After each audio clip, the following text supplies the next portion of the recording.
works already.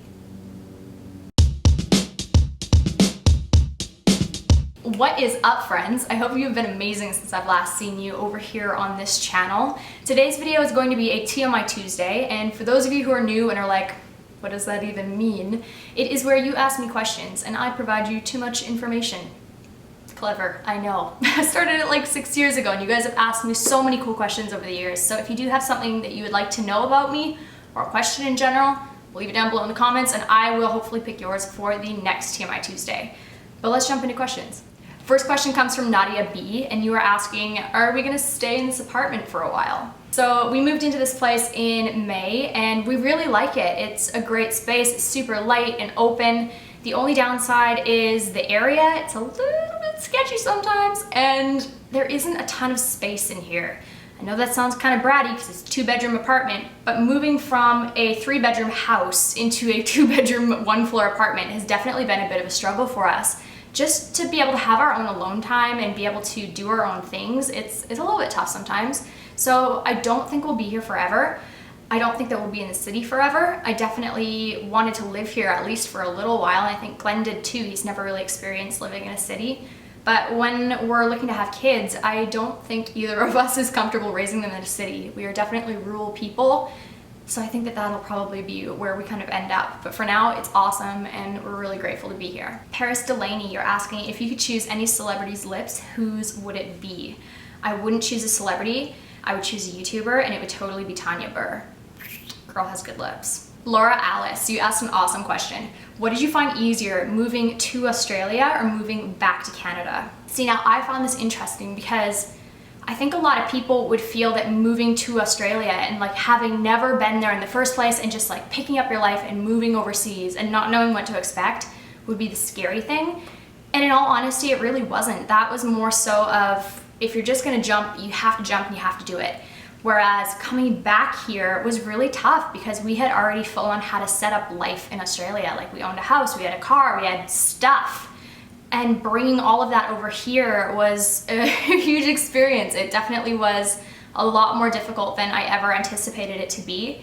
When I moved over I was just like freshly turned 20, I just thought that I'd be there for like a year or two, you know? I didn't think that I would actually set up a full life there. So it was a lot harder to bring everything back and bring a dog back and bring the contents of my home back and leave friends that I have really become close with over the past 5 years of living there. It's kind of like you're starting over again. So I think that that was definitely a little bit tough. It has been really also kind of different for Glenn and I to get used to it getting dark early. Like right now it is 4 o'clock in the afternoon.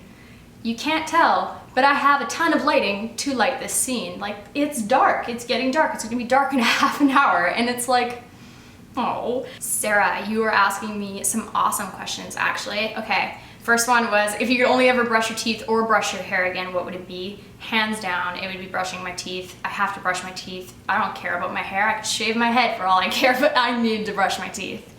You're also asking, what's the hardest thing about being in the spotlight?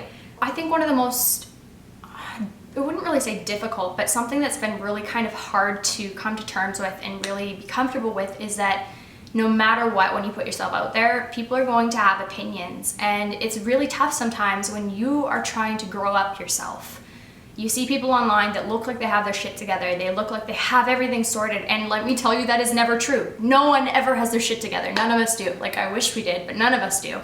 And I think that for some reason, people who watch YouTube videos and don't create them themselves, they think, wow, like that person's life must be so put together, this or that. And it's just not the truth. We don't know what the fuck we're doing, like 99% of the time, just like you. We just film it for your enjoyment. And like that's the thing, is that so many people put pressure on you to do the right thing or say the right thing or be right. And it's like, I don't even know how to do that myself. I am just a human being growing and learning and evolving just like you. And I think that if people kind of took that into account before they commented sometimes, that would definitely be awesome. But yeah, I think that's probably been the most difficult thing being online, is trying to not let that affect how I live my life, because I love sharing my life with you guys. I genuinely do. I just don't want some outsider person's opinion to break my soul and change who I am as a person, because that's not fair either, you know?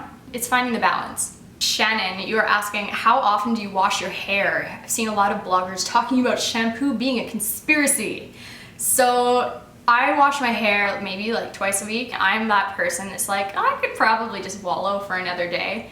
It's pretty bad. I should probably not do that. But I like buns. I like easy wash and go hairstyles. I don't know.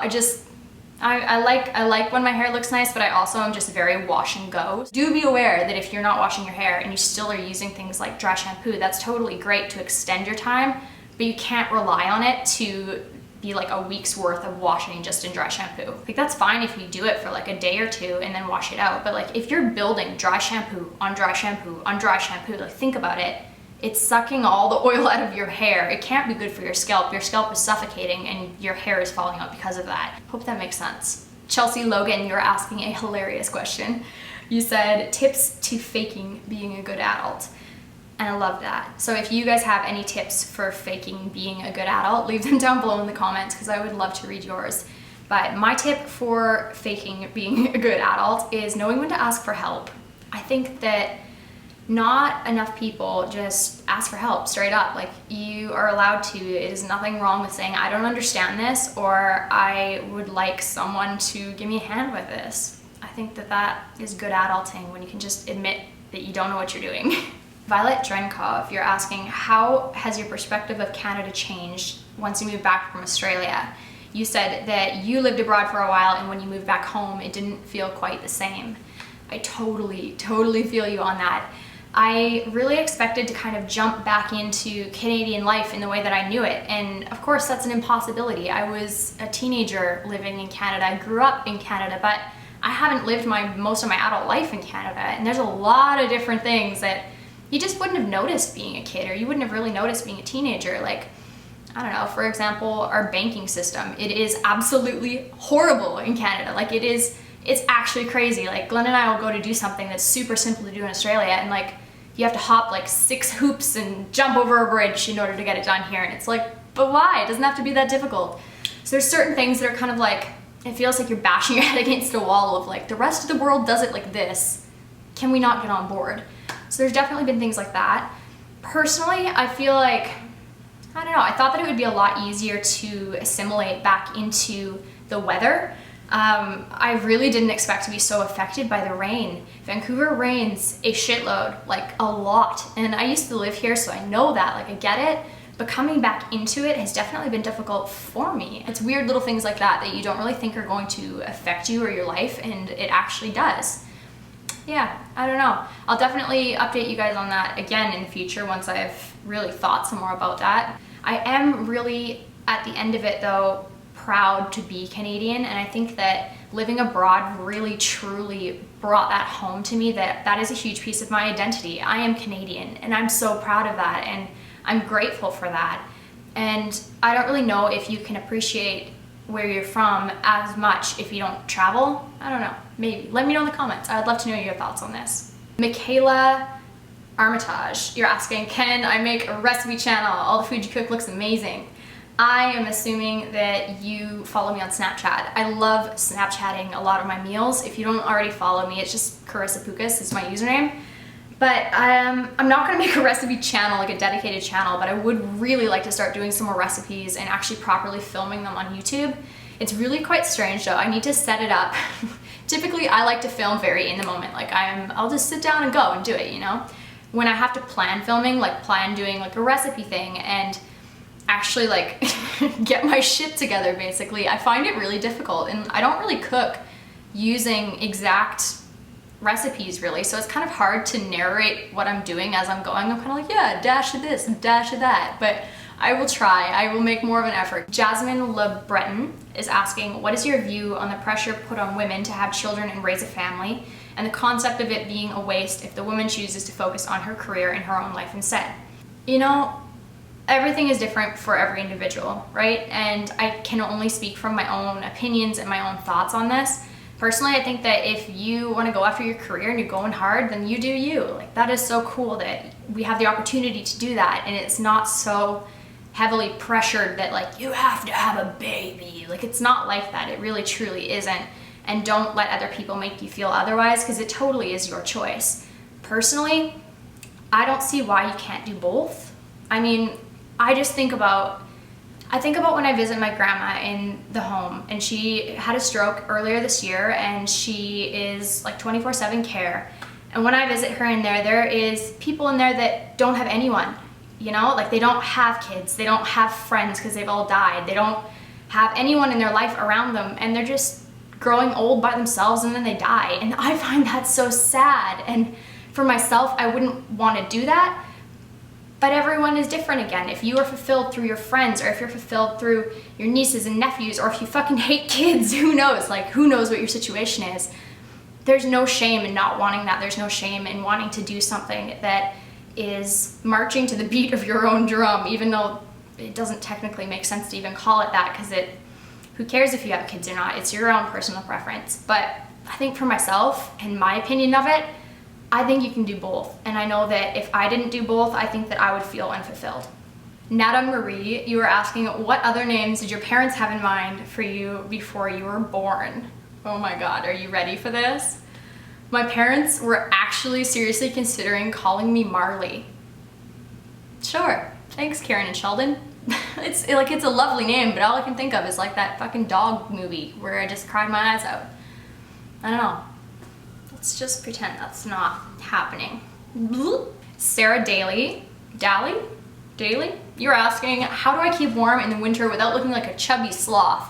Dude, I've been wearing the same like 10 pieces of clothing over and over and over because all I can think about is it's raining outside, I'm freaking cold, and I want something soft on my body. So like I've been like rocking sweatpants and the same 10 shirts for the past month and a half. I really need to learn how to dress for this weather. I didn't even really own socks in Australia. Like, you just don't really, I don't know, I didn't really need them unless I went to the gym. So now I'm like, holy shit, like I actually need to dress proper when I go outside, or else I'm going to be freezing. And we don't have a car, so we walk everywhere. So you have to be like waterproof and warm. So I'm still trying to figure that out.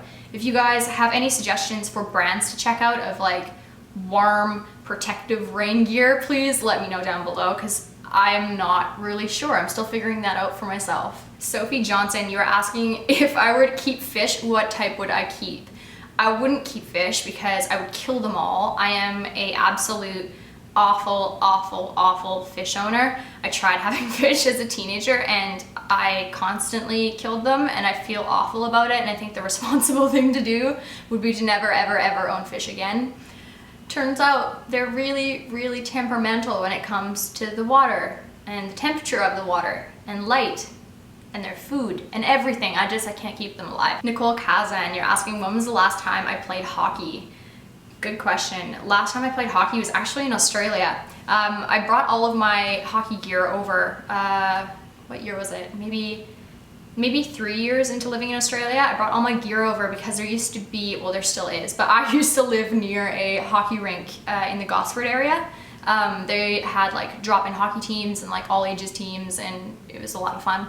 I had a blast. It was really good. I would love to play here, but again, like living in such a small apartment, unpacking hockey gear, it would be the smelliest, wettest, like grossest thing. So I think that's gonna be another sport that I would love to pick back up, but probably when we're either living in Kelowna or somewhere more rural. The last question I'm gonna answer is from Mariah Meager, and it's a long one, so let me just get right into it. Karissa, I followed your channel for roughly 3 years or more now, and I've been so intrigued by how you've grown and changed so much over the years.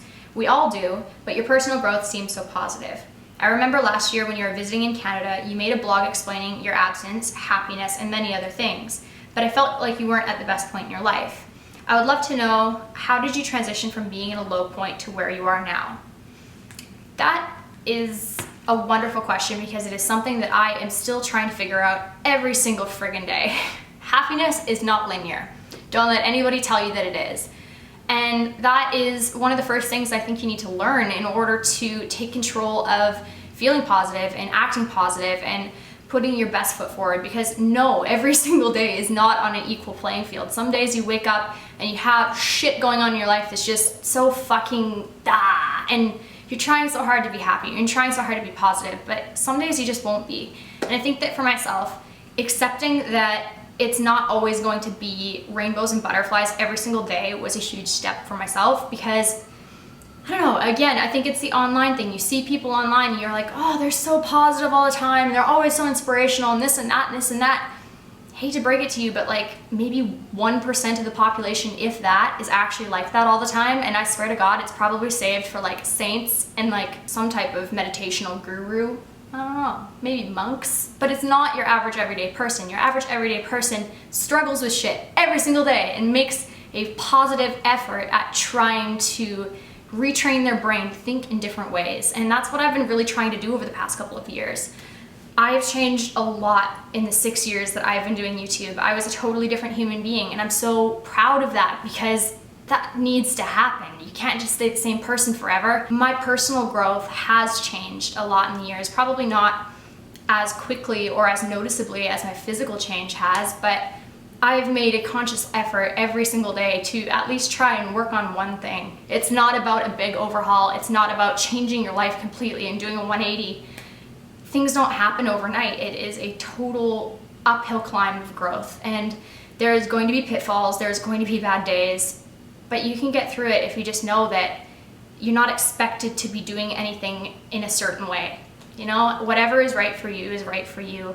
You are going to take your own journey, and I think you just have to give yourself the space to do that. And allowing myself that space, I think, especially when I have so many of you guys watching my life and having a say in my life, which is great, but I've had to really, really concentrate on separating that from this, if that kind of makes sense. And I think that everyone goes through some type of what other people think and say versus what you think and say, and how much weight that has and what actually matters to you. And when you find that balance of, you know, the people that are important to you, and you know the people whose opinion matters to you, and you know whose don't. And that is a very powerful thing. So I think that is how I've been hopefully growing and trying to grow over the past few years. It's been really cool to share it with you guys though, and it's been so cool to even be able to go back myself and look at my older videos and see where I was at mentally and see where my life was at. And I don't know, I really hope to see that over the next few years, that I continue hopefully doing YouTube. My Apple Watch has told me that I need to drink some water because apparently I have sweated it all out. So I'm gonna leave you guys here. Thank you so much for watching my TMI Tuesday. I miss you very much, and I'm so happy that you sat down with me today to watch my video. Don't forget to click the like button if you liked it, and I will hopefully see you in another video very soon. See ya.